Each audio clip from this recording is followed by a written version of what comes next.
Future. আল্লাহ বলেন আমি জালেমদেরকে হেদায়েত দিচ্ছি না, দেব না।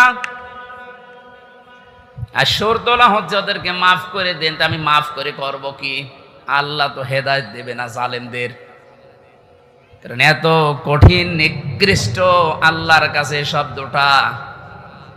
নবীজি জানিয়েছেন আয-যুলমু যুলুমাতু ইয়াউমাল কিয়ামা, জুলুম কিয়ামতের ময়দানে ঘোর অন্ধকার হয়ে তার সামনে দেখা দেবে, নিজের হাত পর্যন্ত দেখতে পাবে না। এটা যদি 100 ভাগ আমরা বিশ্বাস করে বাস্তবে নিয়ে আসতে পারতাম, জীবনই পাল্টিয়ে যেত। আমি আমার ঈমান থেকে কথা বলছি। যারা এখনো পর্যন্ত এই আয়াতগুলোর সাথে মিলে যাচ্ছেন, আপনি থামেন। মৃত্যুর গড়গড়ানি চলে আসলে তখন কিন্তু আপনার পাশে বসে কালেমা পড়ালেও কাজ হবে না।